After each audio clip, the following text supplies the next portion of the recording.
Well, it's been around 2 months since the US-led international coalition launched its airstrikes against ISIL in Iraq and Syria.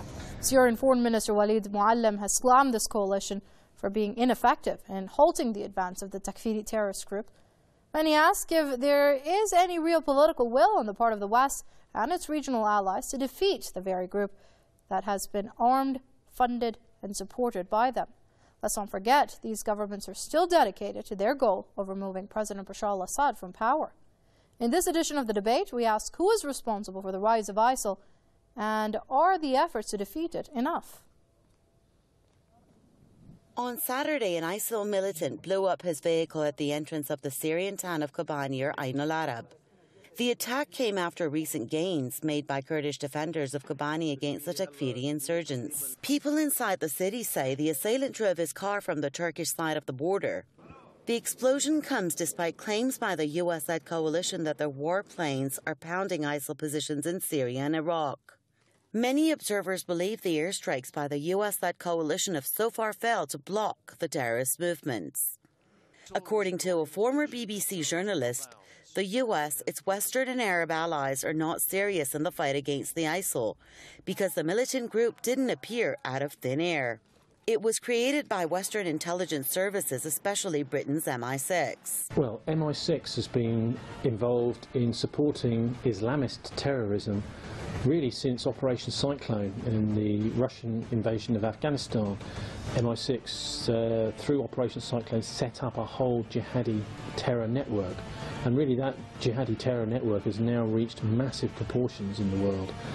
Many of the individual Muslims who get involved in the jihadi networks, Islamist networks, don't realise how influential MI6 have been. The ultimate goal was creating a form of conflict in the heart of the Islamic world. I think it's a honeypot.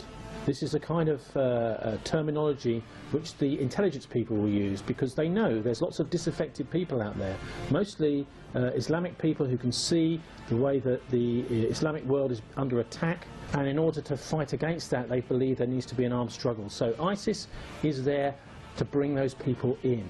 But the thing is, I believe it's still controlled by the NATO powers. There's enough evidence to back the links between Western intelligence services and the ISIL. Ibrahim Awad al-Samarai, better known as Abu Bakr al-Baghdadi, the self-proclaimed leader of ISIL, was released from the US-run camp of Buqa in 2009. The CIA has been involved in training the insurgents on Jordanian soil throughout 2013. And Qatar is also running a covert training camp for CIA-vetted militants. The camp is located south of the capital, Doha, close to the United States' biggest airbase in the Middle East, Al Udeid. Needless to say that many of the so-called moderate insurgents later joined the ISIL ranks in Syria and Iraq. It seems that the plan that was hatched many years ago is bearing fruit in Syria, Iraq, Nigeria, Yemen, and many other places, where extremist groups such as ISIL are working on behalf of their Western and Arab backers. Well, let me start off by introducing investigative journalist Tony Gosling from London, who will be joining us in this edition of the debate. Mr. Gosling, thank you for joining us here on Press TV.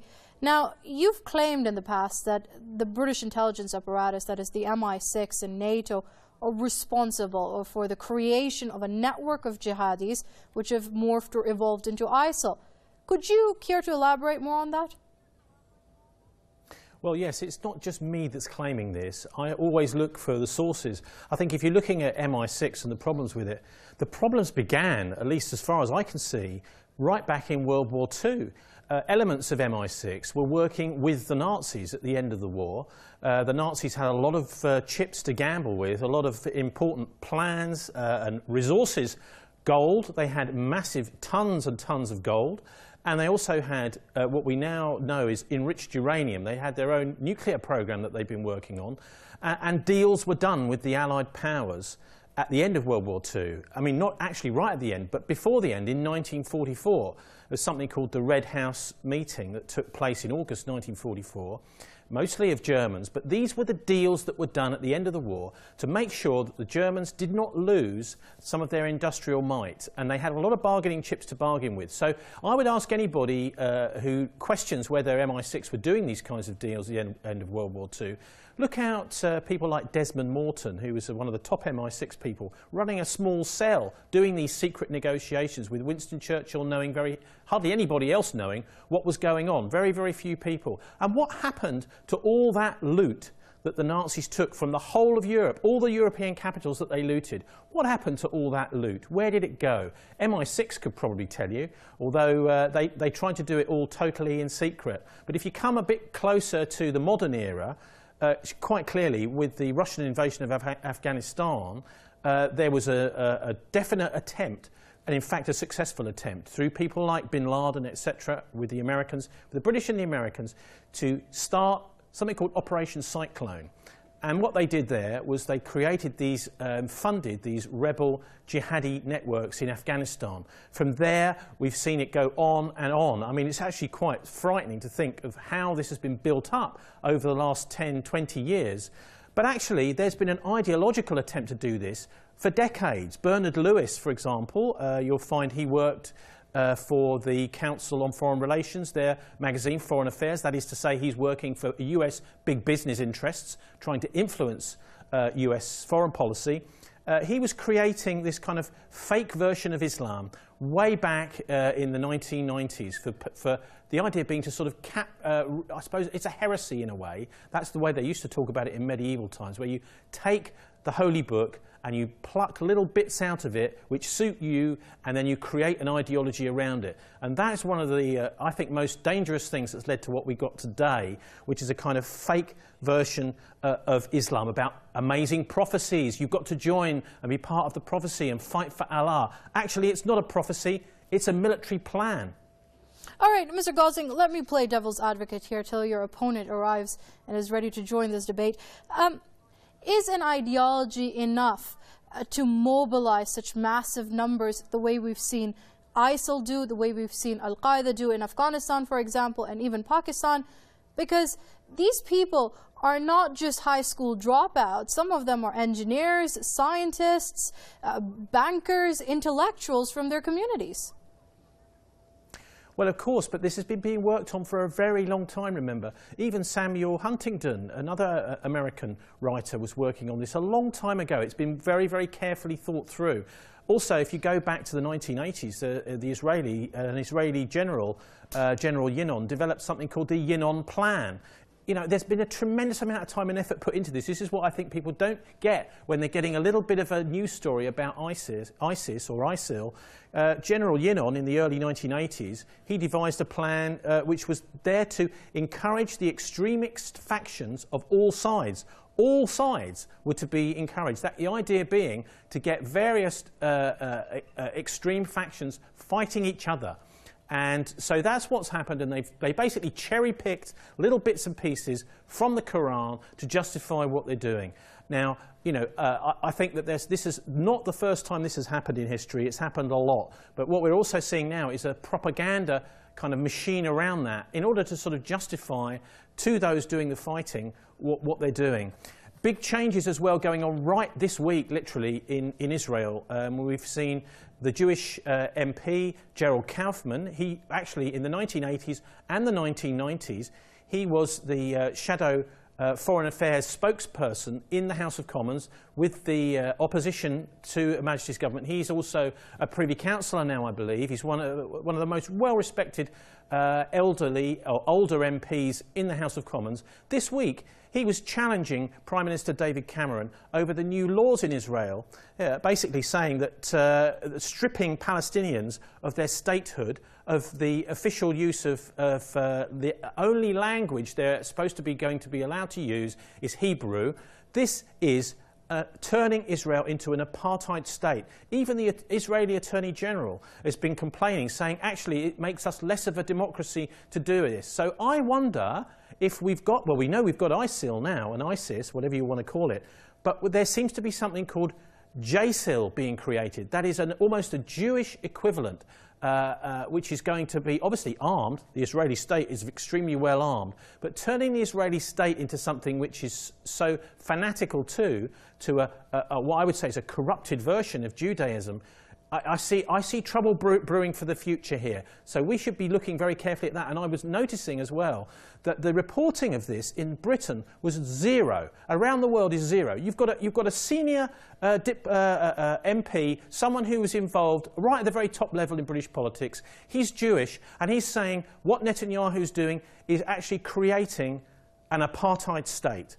Now, I would like to see more reporting of things like that, because there's many Jewish people who are very unhappy about the way that Israeli democracy is basically dissolving under a kind of tyranny by the right wing and by Netanyahu, who to me does not live out the ideals of Judaism at all.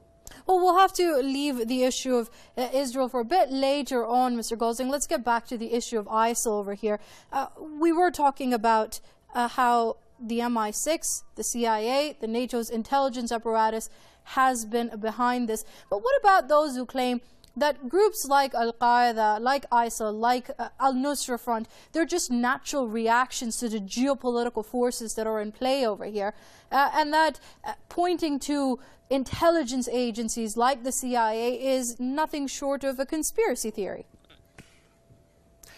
Well, yes, but you've got to look at some of the facts behind these so-called conspiracy theories. I mean, the term conspiracy theory was cooked up by the Americans after the assassination of John F. Kennedy in order to sort of try to get rid of some of the very, very good criticism that there was that the FBI had been involved, and even that Lyndon Johnson had been involved in the assassination of Kennedy.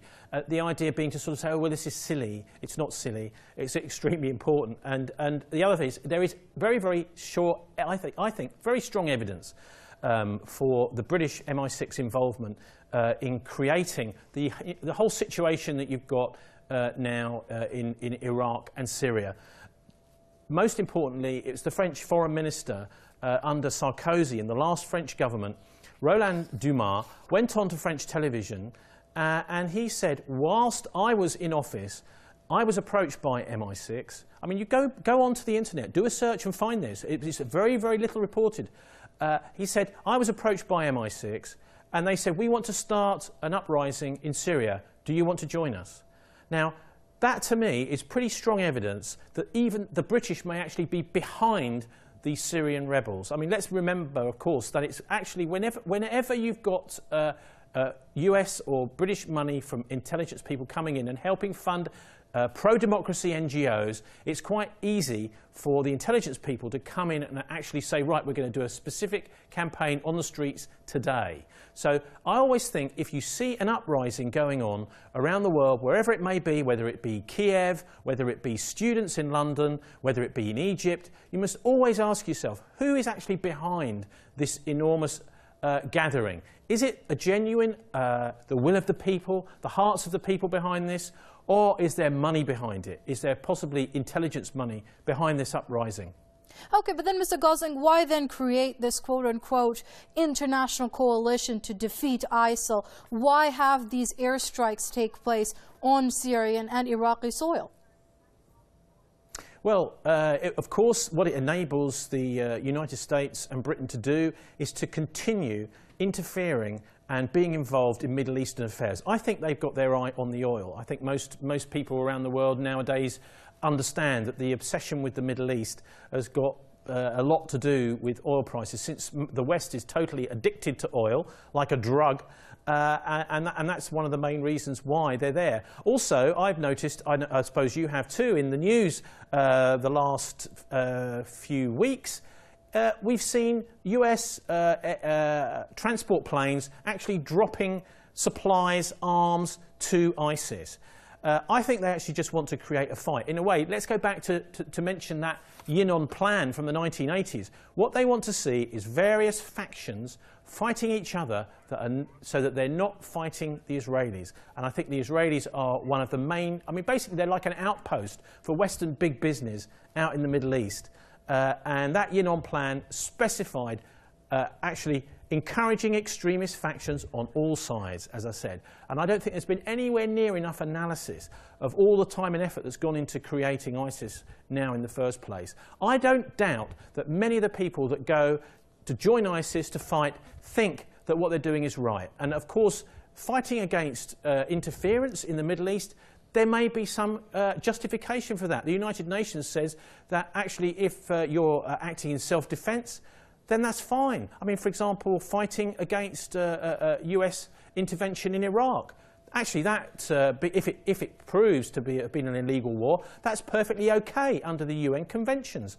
Nothing wrong with it at all if you're in self-defense. And you can see why people might want to stop the US and British and Western interference in the Middle East. But I think that there's actually a trap been laid for them. Seymour Hersh, very well-respected US journalist, he called it the honeypot, didn't he? He also, the hornet's nest. The hornet's nest. The idea this is where all the people who are angry about what the West is doing in the Middle East go. And all of a sudden, the Americans are dropping guns out of the sky for you. And actually, even if the Americans haven't done that, probably the money's come through Saudi Arabia, Qatar, or somewhere similar. Okay, so let me stop you there, Mr. Gosling. Fighting going on. Joining us now via Skype from Washington is Mr. Lawrence Korb. He's a senior fellow at the Center for American Progress. Mr. Korb, thank you for joining us here on Press TV. I do understand it's a bit late in this edition of the debate. However, we would like to get your opinion as far as ISIL goes. We've been discussing with Mr. Gosling here, who says that ISIL is basically a pawn within the hands of US and British intelligence agencies. How would you respond to that? Well, I think that that's nonsense. Remember that it was the Iraqi government that asked us to come in and save the Yazidis on the mountain, to help the Kurds, and we're being joined in that effort by countries like Iran, for example. And the reason we're going after ISIL in Syria is because that's the headquarters that they used to come into Iraq. Many people are urging the United States to do even more against ISIL, particularly against them in Iraq. And there's no doubt about the fact that some of the arms that some of the countries like the Saudis and the UAE that sent to what they thought were the moderate rebels ended up in the wrong hands, which is one of the reasons why President Obama wouldn't send arms. In fact, he has been constantly criticized for not providing arms to the Syrian opposition. And again, he was afraid it would fall into the wrong hands. So, Mr. Gosling, was this just a serious miscalculation on the part of some of the most highly trained and elitist minds as far as national security is concerned in the US and UK? Well, no, I don't think it's an accident at all, and I'm afraid I'm going to have to disagree because, I mean, for example, the Iraqi Secret Service have been recently saying that they believe the US has been deliberately dropping supplies, not accidentally dropping supplies to ISIS. And I think this sort of situation is one of the things we've seen the British Empire over the centuries doing this kind of thing, which is arming various factions, getting infighting going. And that's, of course, what's happened between the Kurds and ISIS and the Iraqis and ISIS and the Syrians.